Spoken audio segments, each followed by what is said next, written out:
Everyone, welcome back to our channel रूमन angel and warriors. आज का जो हमारा टॉपिक है वो एबीजी है और इसके लिए हमारे साथ आज जुड़ने वाले हैं डॉक्टर सेतु, आईसीयू इंटेंसिविस्ट। टॉपिक थोड़ा लंबा हो सकता है लेकिन प्लीज आप उसे पूरा देखें। So let's start.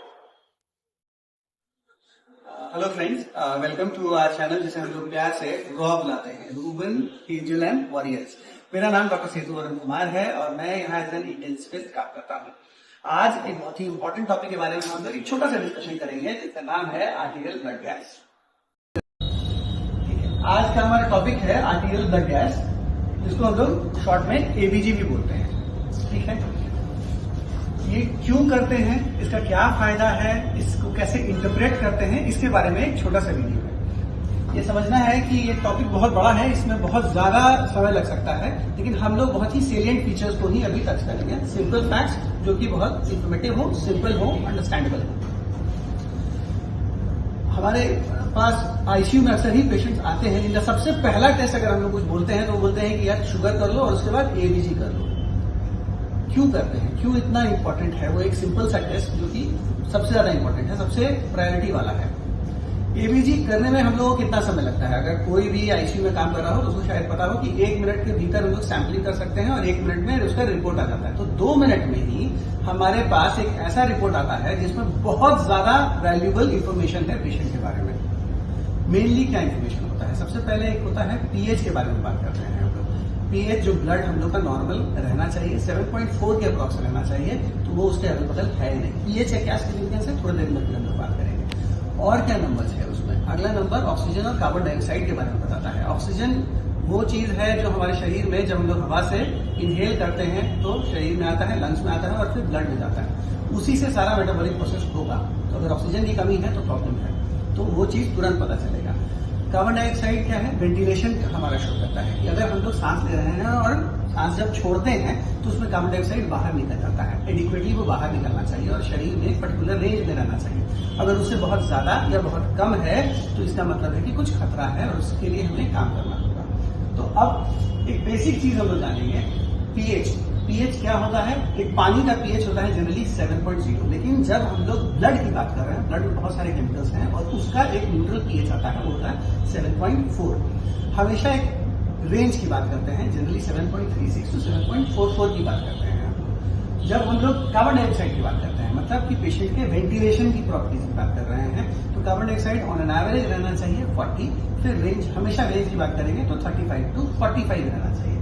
वैसे ही ऑक्सीजन की बात करेंगे, जनरली PO2 जो रहता है, PaO2, ये A क्या है? ये आर्टीरियल है। ठीक है, तो ये PaO2 की आर्टरी में ऑक्सीजन का प्रेशर कितना है ये यहाँ बताया जा रहा है। आर्टरी में कार्बन डाइऑक्साइड का प्रेशर कितना है ये बताया जा रहा है। तो ऑक्सीजन जो रहता है वो 80 to 100 के लगभग रहना चाहिए। ये सब नंबर्स एक बेसिक वैल्यू है और इनका इंटरप्रिटेशन धीरे धीरे जैसे जैसे हम लोग डेप्थ में जाएंगे वो बहुत ही कॉम्प्लिकेटेड होते जाता है, लेकिन हम लोग सिंपल बात करेंगे आज। उसके बाद इसमें इस एबीजी का जो लोग सैंपल लेते हैं उसमें कुछ और पैरामीटर्स आते हैं। वो क्या होता है? एक होता है बाइकार्बोनेट, बहुत सारे हम लोग को इलेक्ट्रोलाइट भी मिल जाते हैं जैसे सोडियम, पोटेशियम। हम लोग को उसमें एक बहुत इंपॉर्टेंट चीज मिलता है, उसको बोलते हैं बेस एक्सेस, लैक्टेट, और भी पैरामीटर्स हैं। हर पैरामीटर अपने आप में इंपॉर्टेंट है और हर पैरामीटर अपने आप में अलग अलग ऑर्गन्स को दर्शा सकता है। जैसे ये जो बाइकार्बोनेट है, सोडियम पोटेशियम है, ये हमारे किडनी फंक्शन को दर्शा देता है जो कि तुरंत समझ में आ जाता है। ये ऑक्सीजन कार्बन डाइऑक्साइड जो है वो हमारे हार्ट और लंग के फंक्शन को समझा सकता है। जो लैक्टेट की एक हम लोग बात कर रहे हैं, लैक्टेट 1 से कम जनरली रहना चाहिए, वो बताता है हमारे शरीर में एडिक्वेट परफ्यूजन है कि नहीं। परफ्यूजन क्या है? परफ्यूजन का मतलब होता है कि हमारे डिस्टेंट सेल्स तक जो ब्लड है वो अच्छे से पहुंच रहा है कि नहीं पहुंच रहा है। ब्लड का काम क्या है? वो ऑक्सीजन और सारे न्यूट्रिएंट्स को उस डिस्टेंट सेल तक पहुंचाएगा और वहां से जो भी मेटाबॉलिक प्रोडक्ट्स बन रहे हैं उनको वो वापस लेके आएगा। तो वो अगर मान लीजिए अच्छा परफ्यूजन नहीं है और अच्छे से हमारा ब्लड डिस्टेंट सेल्स तक नहीं पहुंच रहा है तो परफ्यूजन अच्छा नहीं होगा।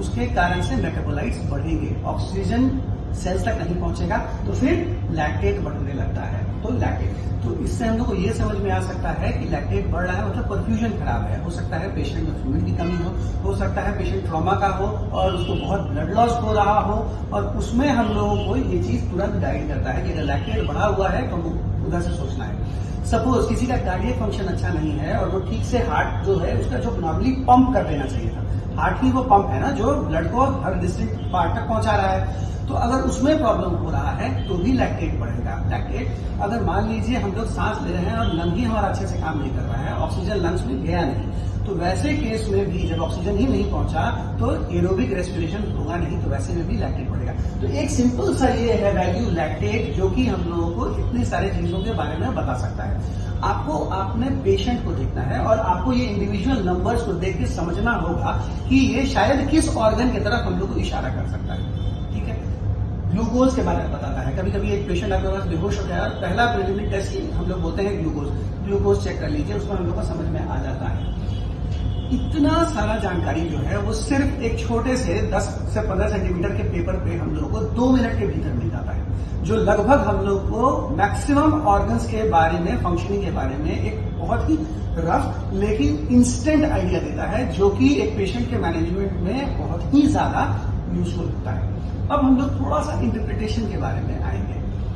इंटरप्रिटेशन हम लोग उसमें ये करते हैं, उसमें 3 चीजें हम लोग पहले से बोल रहे थे। एक था एसिड बेस कंपोनेंट, दूसरा था ऑक्सीजनेशन, तीसरा है वेंटिलेशन। ऑक्सीजनेशन का मतलब होता है कि ऑक्सीजन को वो कितने अच्छे से मेंटेन कर रहा है, दूसरा है वेंटिलेशन जिसमें कि कार्बन डाइऑक्साइड को किस तरह से लेवल पे मेंटेन कर रहा है, और तीसरा है acid base part. Acid base part क्या है, जो हम लोग पीएच बात कर रहे हैं, तो हम लोगों ने शुरू में बोला कि ब्लड का पीएच जो है वो अराउंड 7.4 होता है, एक न्यूट्रल नंबर उसका, और रेंज रहता है 7.36 से 7.4। अगर ये 7.4 जो कि हम लोग नॉर्मल मान रहे हैं, अगर ये नंबर इससे कम हो रहा है तो इसको हम लोग एसिडोसिस या एसिडीमिया बोलते हैं। ठीक है, और अगर ये नंबर ज्यादा बढ़ रहा है, इसका मतलब होता है कि अल्कोलोसिस हो रहा है। ठीक है, एसिडोसिस और अल्कोलोसिस के बारे में हम लोग एक जनरली बात करते हैं कि हाइड्रोजन आयन के कॉन्सेप्ट में, हाइड्रोजन आयन अगर बढ़ता है तो एसिडोसिस होता है, हाइड्रोजन आयन अगर घटता है तो अल्कोलोसिस होता है। ठीक, लेकिन हाइड्रोजन आयन को हम लोग डायरेक्टली नहीं मेजर कर पा रहे हैं, तो यहाँ हम लोग क्या कर रहे हैं कि कार्बन डाइऑक्साइड और बाइकार्बोनेट, ये 2 चीज के बेसिस पे हम लोग एसिड बेस का कॉन्सेप्ट निकाल रहे हैं यहाँ पे। अब कार्बन डाइऑक्साइड जो है वो एसिडिक कॉम्पोनेंट है। ठीक है, तो जैसे ही कार्बन डाइऑक्साइड, ये यहाँ पे कार्बन डाइऑक्साइड है, कार्बन डाइऑक्साइड का लेवल अगर बढ़ना शुरू करता है तो वो एसिडोसिस को बढ़ाएगा, तो आपका जो पीएच है वो गिरना शुरू करता है। ठीक है, और अगर कार्बन डाइऑक्साइड घट रहा है तो मतलब कि एसिडोसिस वाला पार्ट घट रहा है, तो ऑटोमेटिकली वो एल्कलोसिस की तरफ जाएगा। ठीक है, कार्बन डाइऑक्साइड को कौन मैनेज करता है? कार्बन डाइऑक्साइड को हमारा लंग्स मैनेज करता है। ठीक है, तो वो रेस्पिरेटरी कॉम्पोनेंट है। ठीक, दूसरा कॉम्पोनेंट है इसमें बाइकार्बोनेट। बाइकार्बोनेट जो है वो एल्कलाइन होता है, बेसिक होता है, तो अगर वो बढ़ेगा तो वो बेसिक की तरफ लेके जाएगा, एल्कलोसिस की तरफ लेके जाएगा। तो यहाँ आप लोग देख सकते हैं कि बाइकार्बोनेट जैसे जैसे अगर बढ़ रहा है, सपोज बाइकार्बोनेट का नॉर्मल नंबर जो है वो हम लोग यहाँ से देख सकते हैं कि वो 22 से 26 है, सपोज वो उससे और बढ़ने वाला लग रहा है, जैसे कि 30 हो रहा है, 32 हो रहा है, 34 हो रहा है, तो वो एल्कलोसिस को और डायरेक्टली बढ़ाएगा, सेम डायरेक्शन में ले जाता है। ठीक है, अगर बाइकार्बोनेट घट रहा है, जैसे नॉर्मल रेंज 22 से 26 है और उससे घट रहा है, सपोज 20, 18, 16, 12, 10 इस तरह से हो रहा है, जैसे सीटीडी के पेशेंट में अक्सर ही जो आपके पास आते हैं तो उसमें बाइकार्बोनेट बहुत घटा हुआ रहता है, तो बाइकार्बोनेट जब घट रहा होता है तो उसमें हम लोग को पेशेंट का पीएच घटा हुआ रहता है। अब ये चीज को आसान कैसे कर सकते हैं, एक सिंपल सा निमोनिक है रॉम्स। रॉम्स का मतलब है कि रेस्पिरेटरी में ऑपोजिट मूवमेंट है, मेटाबॉलिक में सेम मूवमेंट है। रेस्पिरेटरी कंपोनेंट इसमें कौन सा है, जो लंग कंट्रोल करता है। लंग किसको कंट्रोल करता है, कार्बन डाइऑक्साइड को। तो कार्बन डाइऑक्साइड और पीएच का मूवमेंट ऑपोजिट है। ठीक है, कार्बन डाइऑक्साइड जब नीचे जा रहा है पीएच बढ़ रहा है, कार्बन डाइऑक्साइड जब बढ़ रहा है तो पीएच घट रहा है। लेकिन बाइकार्बोनेट जो है उसका जो मूवमेंट है वो सेम है, मेटाबॉलिक कंपोनेंट है। बाइकार्बोनेट को कौन कंट्रोल कर रहा है, किडनी। तो किडनी वाला जो है वो मेटाबॉलिक कंपोनेंट है और उसके कारण पीएच का मूवमेंट सेम डायरेक्शन में है। बाइकार्बोनेट जब बढ़ रहा था तो पीएच भी बढ़ रहा था, बाइकार्बोनेट जब घट रहा था तो पीएच भी घट रहा था। ये एक बेसिक कॉन्सेप्ट है। अब हम लोग आते हैं एक चीज पे कि किसमें हम लोगों को एबीजी करना चाहिए। पहला, कोई भी हमारा पेशेंट जो इमरजेंसी में आ रहा है और थोड़े भी आपको लग रहा है कि वो स्टेबल नहीं है, ABG is the first step which should be done, तो करना ही करना है। जनरली हम लोग आईसीयू में हर दिन कम से कम एक बार एबीजी जरूर करते हैं। अगर हम लोग को लग रहा है कि कोई सर्टेन चेंजेस आ रहा है, मान लीजिए उसका डायलिसिस हुआ है या मान लीजिए उसको वेंटिलेटरी सेटिंग चेंज किया जा रहा है या वेंटिलेटर कमजोर कर रहे हैं तो उससे कार्बन डाइऑक्साइड में बदलाव आ सकता है, तो वैसे में हम लोग एबीजी और जल्दी करते हैं। अब ये देखना है कि एबीजी हम लोग जनरली करते कैसे हैं। सबसे पहले एबीजी क्या हम लोग कर पाएंगे इस पेशेंट में, ये देखना होता है। साइट्स क्या होता है ये समझना है। सबसे सिंपल है, एबीजी का फुल फॉर्म ही है आर्टीरियल ब्लड गैस। तो हम लोग मोस्ट प्रेफर्ड जो आर्टरी होता है वो होता है रेडियल। हम लोग रेडियल आर्टरी से प्रेफर करते हैं। क्यों रेडियल आर्टरी प्रेफर्ड है एबीजी के लिए? सिंपल है, सुपरफिशियल आर्टरी है, इजिली पैल्पेबल है, अगेंस्ट अ बोन है। अगर मान लीजिए आप उसको प्रिक कर रहे हो, जब आपको दबाना भी है तो आप दबा सकते हैं आराम से उसको। उसके अगल बगल में नर्व्स नहीं है, वो थोड़े दूर हैं, तो नर्व्स को डैमेज होने का चांसेस कम है। तो जो भी अगर मान लीजिए कोई प्रोसीजर आप करते हैं तो उसमें हमेशा कॉम्प्लिकेशंस के बारे में सोचते हैं। तो कॉम्प्लिकेशंस क्या होता है? आर्टरी को आप अगर पंचर कर रहे हैं तो आर्टरी को चोट रहेगा, आर्टरी में उसको बोलते हैं आर्टरी में फैलाव आ सकता है, एन्यूरिज्म हो सकता है। आर्टरी और कोई अगर बगल में वेन है तो उस वेन में दोनों में कनेक्शन हो सकते होके एबी फिस्चुला बन सकता है। और बहुत सिंपल बात करें तो ये समझिए कि आप किसी को नीले अगर चुभा रहे हैं तो उसको पेन होगा, वहां पे हेमाटोमा हो सकता है। तो वो सब चीज को आसानी से यहाँ पे मैनेज किया जा सकता है क्योंकि इस आर्टरी को आराम से दबाया जा सकता है। तो ये बहुत ही सेफ आर्टरी है। इसके अलावा इसी के बगल में अल्नर आर्टरी होती है, उसमें भी हम लोग कर सकते हैं, लेकिन वो सुपरफिशियल नहीं है, करना थोड़ा डिफिकल्ट रहता है। Brachial artery is definitely not preferred क्योंकि ये यहाँ पे सिंगल आर्टरी है। आगे में अगर हम लोग ब्रेकियल को अगर इफेक्ट कर देंगे तो उसी के ये दोनों ब्रांचेस हैं, दोनों ही अपलोड हो जाएंगे अगर ब्रेकियल को प्रॉब्लम होता है तो। ठीक है, इसके अलावा हम लोग फीमोरल में भी कर सकते हैं। Femoral is also not the first preference, radial हमेशा फर्स्ट प्रेफरेंस है, वहां इन्फेक्शन का भी चांस होता है। मोर ओवर आईसीयू में अक्सर ही पेशेंट जो है वो पजामा जैसा पहना हुआ है, चादर लगा हुआ है, तो अगर हमने उसको कंप्रेस किया भी, अगर कोई भी आर्टीरियल लाइन से हम लोग क्लिक करते हैं तो कम से कम 5 से 10 मिनट प्रेस करते हैं। प्रेस करने के बाद उसको पीरियोडिकली हम लोग एसेस करते रहते हैं। और मान लीजिए उसको हम लोग ठीक से नहीं देख पाए तो वहां पे बहुत बड़ा हेमाटोमा हो सकता है। तो हमेशा आर्टीरियल लाइन, आर्टीरियल सैंपलिंग जब भी करिए, मेक श्योर कि कम से कम 5 से 10 मिनट तक आप कंप्रेशन दीजिए। और अगर फीमोरल में आप कर रहे हैं तो उसमें आप हर 10 मिनट पे कुछ देर तक उसको दोबारा एसेस कीजिए कि क्या वहां पे सूजन आ रहा है क्या, वो सबसे बड़ा कॉम्प्लिकेशन हो सकता है। इसके अलावा करने के लिए हम लोग डॉर्सालिस पेडिस में और पोस्टीरियर टिबियल में भी कर सकते हैं, but they are very rarely used. Most commonly what we are using is radial. ABG करने से पहले हम लोग क्या सोचना होता है? सबसे पहले ये देखिए कि आप उस पेशेंट में एबीजी कर सकते हैं कि नहीं कर सकते हैं। जनरली जैसे हम लोग अभी साइट्स की बात कर रहे थे, तो कोई भी साइट प्रेफर करने से पहले ये भी देखना होता है कि क्या वो साइट पे कोई पर्टिकुलर इन्फेक्शन तो नहीं है। अगर इन्फेक्शन है और वहां पे आप आर्टरी को प्रिक कर देंगे तो बहुत ही ज्यादा कैटास्ट्रोफिक हो जाएगा, सीवियर इन्फेक्शन आप आर्टरी के अंदर इंट्रोड्यूस कर रहे हैं। तो this is the first prerequisite कि उस साइट पे इन्फेक्शन तो नहीं है। अगर वहां पे है then you have to go for other side. ठीक है, दूसरा, आप पेशेंट से बात करके पूछिए कि कभी उसको ऐसा तो कभी नहीं हुआ था कि ठंडे में हाथ रखा और उसका हाथ नीला पड़ने लगा। कोई उसका पहले से डायग्नोज केस है क्या पेरिफेरल आर्टेरियल डिजीज का, उस हाथ पे कुछ फिस्टुला बना हुआ है क्या, ऐसा कुछ कॉम्प्लिकेशंस है क्या, उसको अभी हाल फिलहाल में किसी चीज के लिए थ्रोम्बोलाइज किया गया है, जैसे एमआई का पेशेंट आया और उसको रेडिप्लेज या ऐसा कुछ हम लोगों ने दिया है क्या। अगर ऐसा कुछ है तो आइडियली उस वैसे केसेस में हम लोग अवॉइड करते हैं। अगर पेरिफेरल वास्कुलर डिजीज नहीं है, कोई इन्फेक्शन नहीं है, कोई वहां पे आर्टेरियल ग्राफ्ट ये सब नहीं हुआ है, ऐसा कुछ नहीं है, then we can go ahead. ठीक, इसके बाद हम लोग को क्या करना है? प्रिपरेशन करना है। प्रिपरेशन कैसे करते हैं हम लोग? उस एरिया को बहुत ही अच्छे से स्टेराइल हम लोग क्लीन करते हैं और उसके बाद थोड़ा सा हाथ को हम लोग एक्सटेंड करते हैं। हमारे सब लोगों के पास एक 100 ml NS रहता है और उसके नीचे हाथ के रिस्ट के नीचे हम लोग रख देते हैं, हाथ एक्सटेंड होता है और फिर हम लोग 2 उंगली से अच्छे से आर्टरी को पैल्पेट करते हैं। जनरली हम लोग जो नीडल इंट्रोड्यूस करते हैं वो एक एंगल पे इंट्रोड्यूस करेंगे, वर्टिकल नहीं जाएंगे। जितना स्लाइट एंगल में हम लोग जाएंगे उतना ज्यादा अच्छा है। और उसके बाद जैसे ही हम लोग को ये मिले, उसमें ब्लड का स्पर्ट आता है, हम लोग को कलेक्ट कर देना है। 2 चीज, वो जो नीडल का और सीरीज का प्रिपरेशन है वो कैसे करते हैं? उसमें हम लोग हेपेरिन डालते हैं। हेपेरिन कितना डालना है और कौन सा डालना है? हेपेरिन का 2-3 स्ट्रेंथ आता है, लेकिन इसमें जो यूज करेंगे वो 1000 यूनिट पर ml वाला जो हेपेरिन होता है उसको यूज करना है।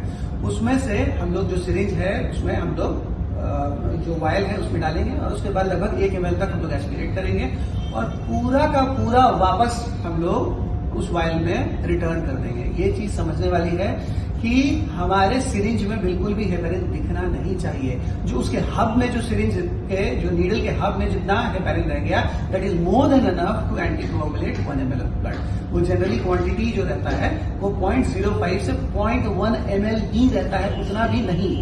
इस चीज को हमेशा ध्यान रखिएगा कि हेपेरिन बिल्कुल भी आपके सिरिंज में नहीं दिखना चाहिए। वो जितना हब में है वो मोर देन इनफ है।